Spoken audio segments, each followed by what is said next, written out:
ሁል ጊዜም ቢሆን በህይወታችን የሚከታተሉን ነገሮች ሊኖሩ ይችላሉ። ምናልባት አንተን የሚከተሉ አንተ የያዝከው ነገር የነሱ ሆኖ ሊሆን ይችላል። ስለዚህ በህይወት ስትኖር አንዳንዴ ነገሮችን መጣል፣ ነገሮችን መተው እንዳለብህ መልመድ አለብህ ማለት ነው። አንዳንዴ የሰዎችን ምግብ ይዘህ ልትዞር ትችላለህ። ሰዎች ርቧቸው ሆዳቸው ምግብ ጠይቋቸው አንተን ሊከተሉ ይችላሉ። ያኔ እኔን ሊገሉኝ ነው የሚያሳድዱኝ፣ ጠልተውኝ ነው የሚፈልጉኝ፣ ነፍሴን ሊነጥቁኝ ነው ብለህ ብዙ መረበሽ የለብህም። ቆም ብሎ ማሰብ፣ ምናልባት ምግባቸውን ይዤባቸው ሊሆን ይችላል።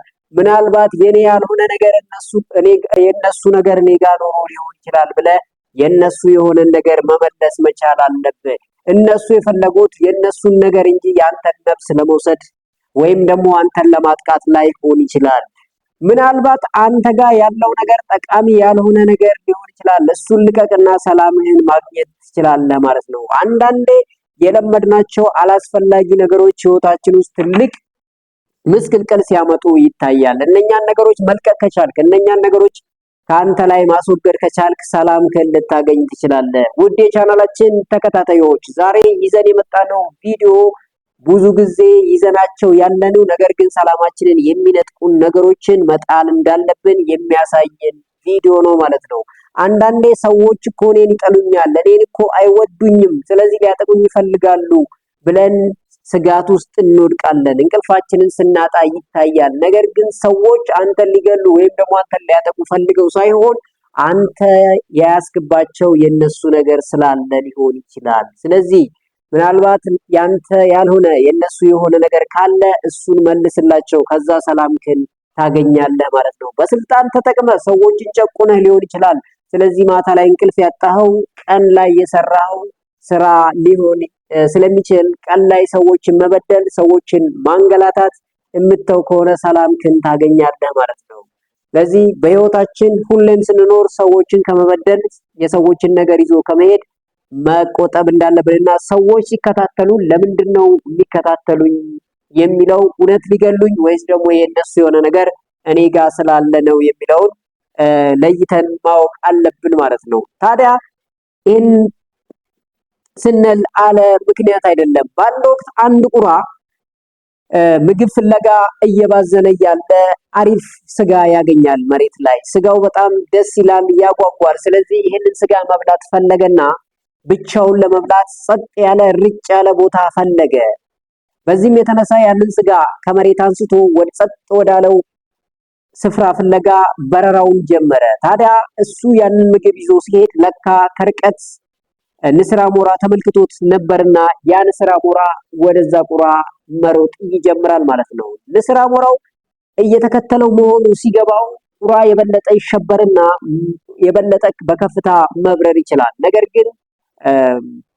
መብረር ይጀምራል። ነገር ግን ንስር አሞራ ከሱ የበለጠ በከፍታ መብረር የሚችል የወፍ ዝርያ ነበርና እየተከተለ ሰላሙን ያሳጣዋል ማለት ነው። ካሁን ደረሰብኝ፣ ካሁን ገደለኝ እያለ እየበረረ ይሄድና በጣም ይደክመውና ለመደበቅ ሞክሮ አንድ ዛፍ ላይ ያርፋል። በዚህ ሰዓት በጣም መረበሹን ያየች ጉጉት አሞራ ምንድነው የሆንከው? ለምንድነው እንደዚህ የምትሮጠው? በጣም ተረብሻል ብላ ትጠይቀዋለች። አታይም እንዴ ሊገሉኝ እኮ ከኋላ እየተከተሉኝ ነው፣ ዛሬ መሞቴ ነው፣ ዛሬ ነፍሴን ማጣቴ ነው ብሎ ለዛች ጉጉት ይናገራል ማለት ነው። በዚህ ሰዓት እሷ አስተዋለችና አንድ ነገር ትናገራለች። እነኚህ ንስር አሞራ አንተ እንዳሰብከው አንተን ሊገሉህ ፈልገው አይደለም፣ የያዝከውን ስጋ ሊቀበሉህ ወይም ሊቀሙህ ፈልገው ነው ብላ ትለዋለች። በዚህ ሰዓት ታዲያ ምን ይሻለኛል ሲል ግድ የለክም ይሄንን ስጋ ጣለው፣ ወደ መሬት ይውደቅ፣ ያኔ እነሱ ካንተ ላይ ምንም የሚፈልጉት ነገር ስለሌለ ወደ አንተ አይመጡም ብላ ትነግረዋለች።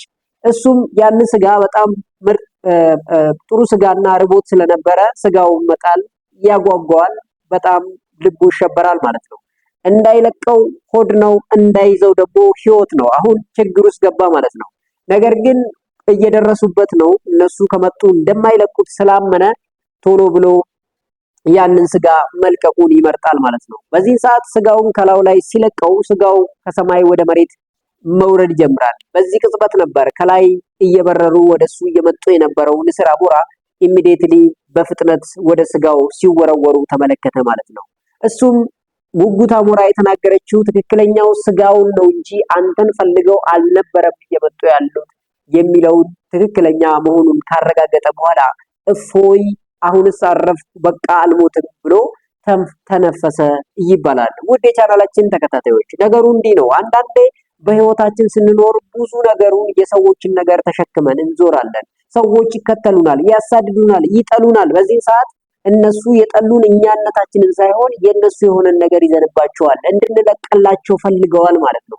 ስለዚህ ሰላም የምትፈልግ ከሆነ አንዳንድ ነገሮችን መልቀቅ፣ አንዳንድ ነገሮችን ማስተንፈስ መልመድ አለብን። በጓደኝነት ዓለም ስትኖር አንዳንዴ ጥብቅ ያለውን ነገር አትምረጠው፣ ለቀቅ ማለትን ልመድ። ነገሮችን ለቀቅ ስታደርጋቸው ሰላምክን ስለምታገኝ ማለት ነው። በስራ ቦታም ሊሆን ይችላል። ብዙ ሰዎች ጥቅም ፈልገው አንተን ሊያሳድዱ፣ አንተን ሊያባርሩ ይችላሉ። አንተ ያን ጊዜ ከጥቅማቸው ዞር ስትል ሰላምክን ታገኛለህ ማለት ነው። ስለዚህ በህይወት ሁሌም ቢሆን ነገሮች ላይ ጥብቅ ሳይሆን ለቀቅ ማድረግን ካለመድን ሰላም የሚባለውን ነገር ማግኘት እንደማንችል ከዚህ ታሪክ እንማራለን ማለት ነው።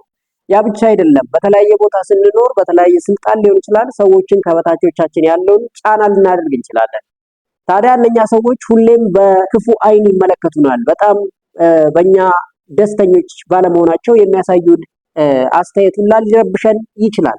ስለዚህ የረበሸን ስለጠሉን ሳይሆን እኛ ያደረግነው ነገር እየቆረቆራቸው ጥቅማቸውን እያሳጣቸው ስለሆነ ነው ማለት ነው። ስለዚህ ባለንበት የትኛውም ስፍራ ከሰዎች ጋር ስንኖር አንዳንዴ የራሳችንን ጥቅም ብቻ ሳይሆን ሰዎችም ያ ጥቅም እንደሚያስፈልጋቸው አምነን ልንለቅላቸው ያስፈልጋል ማለት ነው። ይህንን ካደረግን ሰላም ያለው ህይወት፣ ሰላም ያለው እንቅልፍ ልንተኛ እንችላለን ማለት ነው። ስለዚህ ይሄም ንስር አሞራ ያንን ስጋ ምንም እንኳን ፈልጎ ያገኘው ለሱም እንደሚያስፈልገው ብናውቅም ነገር ግን ከህይወቱ አይበልጥም ማለት ነው። አንዳንዴ ለነገሮች ቅድሚያ መስጠትም እንዳለብን ከዚህ ታሪክ እንማራለን ማለት ነው። ቅድሚያ መስጠት ላለብህ ነገር ቅድሚያ መስጠት በህይወት እንድታተርፍ የሚያደርግ ይሆናል ማለት ነው። ወደ ቻናላችን ተከታታዮች ከዚህ ታሪክ ብዙ ቁም ነገርና አሪፍ ለህይወታችሁ ስንቅ የሚሆን ነገር እንዳገኛችሁበት አልጠራጠርም። ስለዚህ መልቀቅ ያለብን ነገር መተው ያለብንን ነገር በመተው ጠቃሚ የሆነውን ነገር መያዝ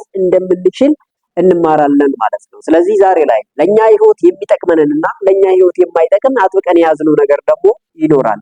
ስለዚህ ለኛ የማይጠቅም ነገር አንዳንድ ጊዜ መልቀቅ እንዳለብንና ወደሚጠቅመን ብቻ ፎከስ በማድረግ ህይወታችንን እንድናስተካከል ከዚች አሪፍ ታሪክ እንማራለን ማለት ነው። ምናልባት የታሪክ የት ሆናችሁ እንደምታዳምጡት አላውቅም። ምን አይነት ህይወት ውጣ ውረድስ ሆናችሁ እንደምታዳምጡኝ አላውቅም። የትኛው የስራ ዘርፍ ላይ እንዳላችሁ፣ በየትኛው ትምህርት ደረጃ ላይ እንዳላችሁ አላውቅም። ነገር ግን ትምህርት ደረጃ የማይገድበው የህይወት ስንቅ ነውና እያስተላለፍን ያለነው ከቪዲዮአችን ከተማራችሁ ብቻ ቪዲዮአችንን ላይክ ቻናላችን ጠቃሚ ቪዲዮ ነው እየለቀቀ ያለው ብላችሁ ካመናችሁ ብቻ ቻናላችንን ሰብስክራይብ እንድታደርጉን በአክብሮትና በታላቅ ትህትና እንጋብዛለን። በሌላ ጠቃሚና አስተማሪ ቪዲዮ እስከምንገናኝ ባላችሁበት ሰላማችሁ እንዲበዛና ከሚያሳድዷችሁና ከሚያባርሯችሁ ሁሉ ተጠብቃችሁ በነፃነት እንድትኖሩ ልባዊ ምኞቴ ነው። ባላችሁበት ሰላማችሁ ይብዛ።